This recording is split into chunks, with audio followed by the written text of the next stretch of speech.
Hi guys, this is Nidra from GosuGamers reporting from the first day of DreamHack Masters Bucharest.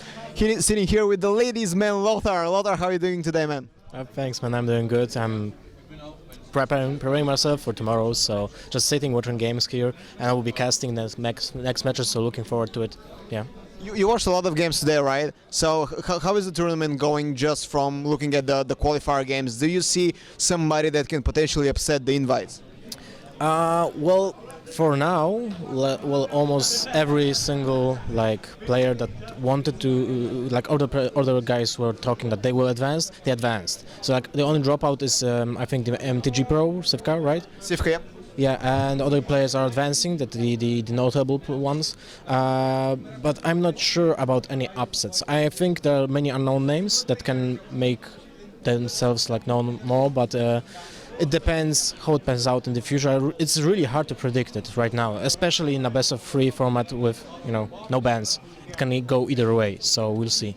Actually, as we speak, Alish and Airbrushed are playing the decider match of their group, so one of them will be out. Oh, really? Yeah. Okay, so they both lost the matches. Yeah, they're 1-1 both, and they're playing whoever wins moves on, and the other guy is out. Okay, that's exciting for them. I presume really exciting, because being out in the first group of DreamHack Bucharest, it feels bad. Yeah. If you recall, in April when Savish lost in the first match, or right. Yeah, or Nemsh lost in the first match, and that was single elimination. Oh, that was so brutal. I just didn't want to share the experience in that, because playing in a single elimination is really hard on your nerves, and yeah, that was really a struggle. So now with players having this more friendly format, it's easier for them, but it's still a lot of pressure, especially in the first group. I don't think that the cameras are showing the atmosphere of DreamHack around here, so we just get here the casting area broadcasted. So have you walked around the venue and seen how things are? Do you like it in Bucharest here? I don't know if you've been to Polyvalent before, yeah. So how do you feel it's set up compared to the previous event? The atmosphere is almost identical to the April one, but it feels like it was already a year from the previous event, because it's always the previous event that's almost a year apart, and that's only 6 months. Yeah, It's insane for Hearthstone to be such. I mean, it develops so fast. It's overwhelming for the players, I think for Blizzard themselves, because of all the offline events, especially for Blizzard should thank DreamHack for that. They're making so much progress in its short time frame. It's really insane, and DreamHack stepped up with every single thing from April. Format, it's better than the previous one. Overlays are better. Casters area is better built. It's more professional now. The same goes for the players area. The players area that for the open bracket that are in the rooms, they are better prepared than the last in April. But the atmosphere is still unique. It's still good. It's awesome to be here. It's really awesome. I want to talk more about you as a player and as a personality, obviously, because you're a big figure in the Hearthstone community. So I want to, do a career interview with Lothar and a bit personal questions, because you're always on Twitter on the subreddit about lady boners. Yeah. You're their symbol now. So for all the ladies, we're gonna talk more about you. So you started Hearthstone very strong. You obviously came from the WoW TCG background and had big success in the early days. Going to IEM Katowice, the top 4. It was one of the first big stages for Hearthstone at the time. So, but since then you've been a bit slumping in tournaments, I would say. Your results is not what people would expect. So my question is how did you deal with this transition between good results and slumping results? It was a big hit for me, because I feel that I can do better. I can really do better, but the thing is, it's hard to share the time that you have to prepare for tournaments and actually do networking and stuff for Hearthstone, and share that with a full-time job. And I'm still having a full-time job, actually two jobs. So it's really different from other players that are playing only Hearthstone, and that's their job. If you compare it to the traditional TCG systems. It was easier for me when I was playing Magic or WoW to actually prepare even with a full-time job, because you had like big events every 2-3 months, and the preparation for that took like few days, because you know the metagame, it doesn't shift like so often. You got like 2-3 decks that are really good in the metagame, and all rest is bullshit. So you just have to prepare for like 3 decks. And when it comes to Hearthstone, you have to test extensively for each tournament. Like the last October, every single weekend had an event. That was like, for me, it was first being at Stockholm as a guest caster and stuff. So that was really exciting for me, because I didn't have to prepare for it, of course, but it was exciting as being there for a guest. It was really something, because Blizzard invited only few people as the guest. And then next weekend was WCA in China, and I prepped the whole week for that. So each day was 5-6 hours of training, of building decks, of strategy. And when you compare it to traditional TCGs, there's nothing like building one deck. You have to build 5, 6, 7, 8 decks. Each has to be tweaked after each strategy that is just switching with the ban system, and the ban system is affecting your deck building. There's so many factors that without a proper practice partners, not like one practice partner, that's not enough. You have to get like 2-3 other players that are really good just as you, and they can help you with brainstorming, with getting ideas of the tweaks that you need to make to your decks, because that will improve one matchup, and then you can build a whole strategy around like getting banned from one class. So it's like a constant strategy for you. There's so many pieces that has to fall exactly in right place, and without sacrificing time for that, that's not possible. So Hearthstone is actually really hard to do well in tournaments, because there's some RNG stuff, of course, but the preparing for a tournament is like 70%, I think. Like the decks are, and overall strategy for like a best of 5 format is the most important thing that you can do. If you don't prepare well, you won't be good at the tournament. That's like almost not possible to be doing well in a tournament when you are not prepared. This reminds me of an anomaly that I've seen, like looking at the rankings and the win rates. So when Hearthstone was launched and tournaments started to happen, people brought up Magic the Gathering, right? So they said, okay, look at the best Magic the Gathering players, and they, like the best ones have around 60% win rate, okay? But in Hearthstone we have people with over 75% win rate. I think like Kolento broke 78 at one point. I think he's like 72 right now, all-time win rate, which is ridiculous for a card game. So do you think this actually like this is a case against RNG and something that shows that Hearthstone is indeed like more skill than randomness? I think, and that's my opinion, but it's shared by few pro players that were playing also TCGs, that Hearthstone is much harder than other TCGs, like the classic ones. Yeah. It requires more skill, in my opinion. Is it just about the classes and how tournaments are set up? That is also important, but in Hearthstone you can lose a match by just making a single wrong play, and it's almost like when you're playing Zoo, there are so many like good choices, but only one is like the best. Yeah. And if you screw that up, you can lose like instantly the whole match, because if your strategy is bad against like one matchup and you lose the first match, then you can like being swept by something. And I think like the TCG players that are playing in ladder, they don't have the idea of how Hearthstone is built when it comes to tournaments at this point, because it requires totally different approach from playing on ladder and from playing like a traditional TCG with just one deck. So yeah, the transition from other card games is really hard, and I think people are just underestimating Hearthstone when it comes to skill sailing. And people like Kolento, people like Strifecrow are just like they prove the point that you can do well almost in every single tournament, and you can be a powerhouse. And in this group of the pro players that we have in Europe, it's like 20 players, 25 players, yep. I think so. They're like proving that they can do well in almost every single tournament. I know people will be talking about invites and stuff because that's the issue right now, but I still think that there's not many players when it comes to Hearthstone that are actually good.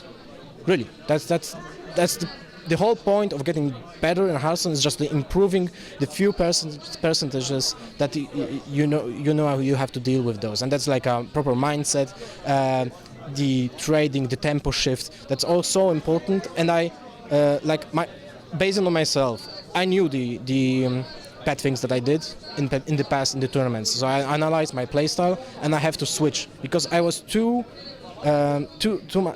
I was stuck in the mindset of playing in a TCG, not a Hearthstone. It's not a TCG. It's a whole different thing. You have to switch the mindset. I was playing too careful. I was playing like too safe, scared. Maybe you can say that. And almost every time when you play Hearthstone, it's better to be the aggressor because the tempo swings are so huge in this game. Speaking of safe plays and conservative play style of you, the Seed Story Cup comes to mind, the latest one, where you brought this mid-range secrets deck that, well, we've seen decks like this before, but it was something I would say a bit newer, about not really that popular, and you did really well. And I think like many people expected you to do well and go to the playoffs.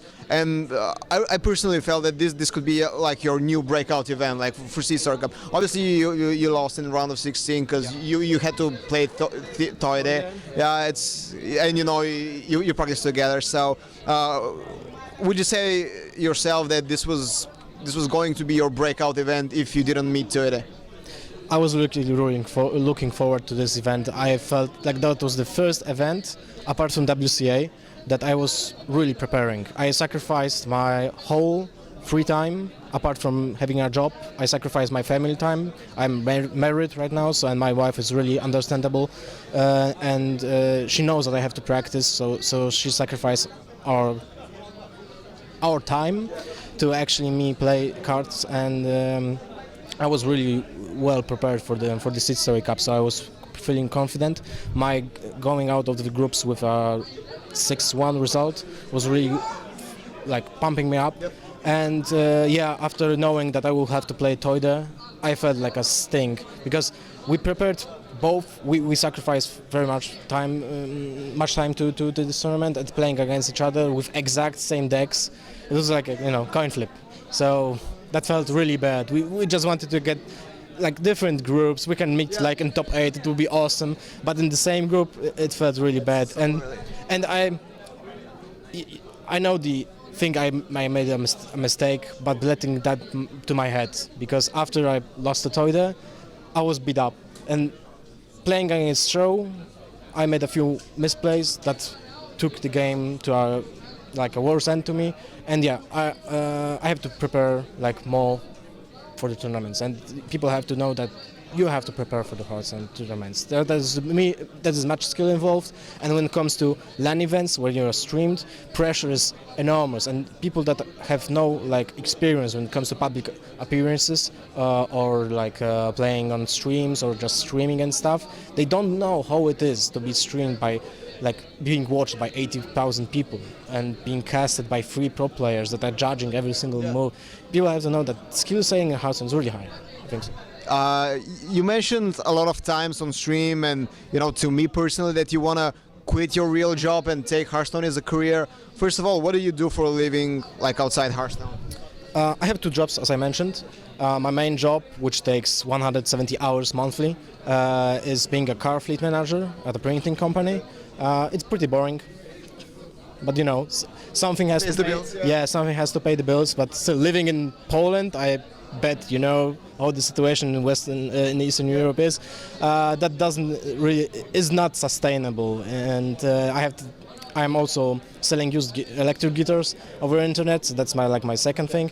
It's also connected to my hobbies because I'm a guitarist. I play in a band, and making trades when it comes to guitars felt so natural to me, and it's also cool because I have so much guitars at home that I actually play and know new stuff, try new gear, so it's really awesome. So those are my 2 main jobs that pay the bill, and Hearthstone is I want to do it as a job, but it's a hard work. You have to treat it like a job too, but it makes you happy because you want to do something that is fun, and I love card games, so it will be really awesome if I could make it a job, and I'm looking forward to it. I'm looking forward to 2015, and so we'll see how it goes. You sound really excited when you're talking about the guitar thingy. Like, don't you want to do this instead? Like, isn't it more sustainable or safe compared to doing esports? Because I feel like esports is always a gamble. Like, you enter the scene and you don't know where you will be like in 1 year. But maybe like if you establish like a business, like selling guitars or like music gear, to me like it sounds like the safer choice. Well, and it's something like that makes you excited about this. Well, to be honest, I have a secret project running. I designed a guitar myself, and I'm in talks with a producer that's making prototypes for me, and there are a few already in making, and I plan to sell those as a side thing. But well, it's not secret anymore. But I didn't show anything, so yeah. GosuGamers breaking out news about Lothar's signature guitar. How much will it cost? It's between 1,300 euros to like 2,500 euros. It's pretty much like not a high-end gear, but it's the target for the main target audience for this kind of guitar is like metal guitarists which are looking for a 7-8 string guitar. So it's like for the more modern guitarists. Gent players and whatever. Yeah, gent players and progressive metal players and stuff like that. So yeah. You mentioned you're married. How's married life? Awesome, really awesome. I'm the happiest man alive when it comes to personal life because I feel that I found the right girl, and not marrying her would be like a biggest mistake in my life. She's so supportive. It's insane. It's like the first woman I actually met that she can like relate to the things I like. She wants me to be happy, so she wants me to success in Hearthstone, in esports in general. So you know how it always is when it comes to women. When women see grown men playing games, it's like, I don't know, man. what's happening here? Like it's like a childish thing, but not in this case. It's really awesome. So is she like a nerd? Not really, like not at all. She's a teacher. She teaches English, and she didn't have like any correlation with games, with esports, with basically anything. But we play board games together, and I try to convince her to try. To the nerd life? Yeah, and try Hearthstone. I was like, sometimes when we just lie in bed, I take my iPad and just try to convince her to try playing Hearthstone, but for now it's a tough thing. But she will come to her senses, I think. What changed, like compared to the times when she was just your girlfriend to now she being your wife? Not much really. That's like the ring, and it's I think it's different for a man and different for a woman, because for me the commitment is the same when I'm married and I'm just having a girlfriend. For me, maybe it's a personal choice, but for me it's the same, and I don't see really the difference between like paperwork and stuff. But I know that for women, it's actually like two whole different things. People are talking like men from Mars, women are from Venus, and it's actually a thing. Like we have different approaches when it comes to emotions. So for me, it's not that big difference, but in overall, I know that she's much happier with being with me after the marriage, because she knows like I'm a constant now, like I'm not going anywhere. But yeah.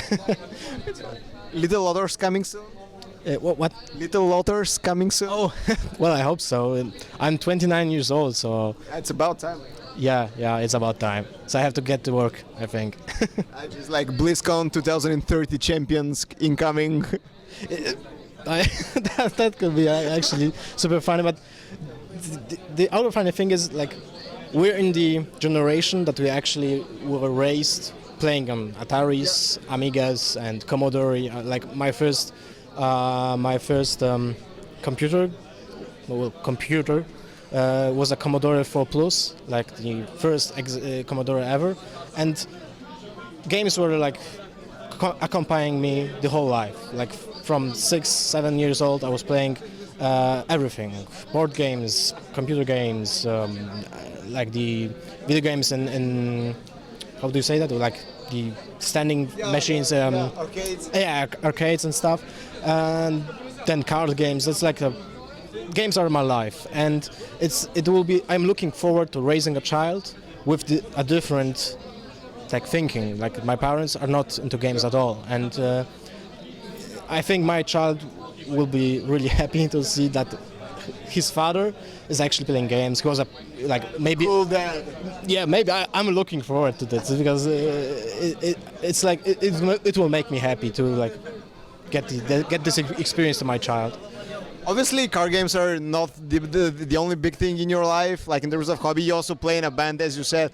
Like, what's Lothar the musician like? What is he as a person? Is like shredding the guitar and stage diving into the fans or whatever. Well, I'm playing a progressive metal band, so Nothing like boring stuff. maybe not boring, but it's pretty complex. So stage diving and having insane fun stages is not actually coming in pair when you have to be super focused about playing your music. It's like super hard when it comes to rhythmic parts, when it comes to the patterns. There's like one song is 6 minutes long, and you have to be really focused on that. And but I try to mosh like every single time. Like I don't have my long hair anymore, but I still try to headbang on stage, and yeah. Which bands do you look up to when you write music for your band? Viljarta, it's like it's like one of my favorite bands. Carnival, because we are trying like to mix the heavy parts of the really heavy bands. Like Viljarta is one of my favorites. Carnival is like the opposite side because it's super emotional, and like the production value when it comes to quality of the sound is insane. It's just like Sound Awake is like my favorite CD album ever. When I listen to that music, and I try to always listen on headphones, it just makes my hair go like goosebumps and stuff. That's the emotion I would like to translate to my audience when it comes to music, and it's really insane to do it. It's really hard to do it, and we'll try to do it with our debut album, which will be coming soon out. Oh, when? We're trying. Well, we already recorded everything, so it's like in the production. We have some drafts that we can like share with someone, and like one song is already being mixed and mastered to like a single version, but the whole album has to be yet mastered. So it's, I don't know, 2 months, maybe 3. What's the name of the band? Inoli. Inoli? Inoli with an L. It's really hard to pronounce, and like Inoli? yeah, and the like writing is completely different. So yeah, it's kind of odd. I think like the Hearthstone community will find it immediately after it's out, and it's gonna be the next big thing, obviously. Well, we'll see. Well, we'll see how it goes. Looking forward to it. Like I'm a prog fan, so Really? yeah. Awesome. Yeah, I mean Opeth rules. People should listen to Opeth. Okay, so one last question about you. Still in the fun stuff category. Like every second tweet you post, people ask you about your gym routine and how to get ripped like Lothar. So, like in very short, like 10 words, what should people do to get like the Lothar body? Obviously, tattoos is something you get after, but Yeah, you want to get tattoos after like being sometime at the gym. But when it comes to lifting, there are a few things you have to be aware. So squats, deadlifts. Those are two most important things you have to do in the gym, and like developing your biggest muscles in your body. So thighs and like your back is the most important parts when it comes to hormone producing. Like you produce hormones from the biggest muscles in your body, and proper diet. You have to eat a lot after training. It's like 6,000 kilocalories or even more to get like bulked up, and then you have to cut down to like get ripped and stuff like that. So just train hard. That's the thing. But you have to think about your training exercises to like not making stupid mistakes, because I think I lost like 1.5 years when training stupid things like doing curls and I don't know, sit-ups without proper weight. Yeah, so taking advice is really important. There's like a one side, strong lifts 5-on-5. which is really awesome when it comes to knowledge about training itself and proper posture, like when doing squats and deadlifts. And I really encourage every single player that wants to start training in gym to get to that site and read, because that dude that is doing that site has a awesome knowledge when it comes to everything related, everything gym related. So strong lifts, 5x5, it's really what we want to Google right now. Scheme, you should bookmark it.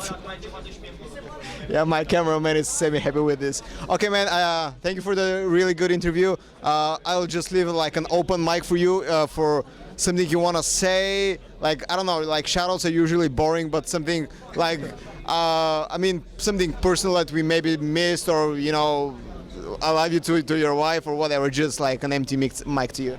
I just wanted to do that, to say hi to my wife. She's away right now at her family, but I love you very much and I miss you. That's all. Okay, this was Nether with Lothar. Stay tuned, we'll bring you more stuff.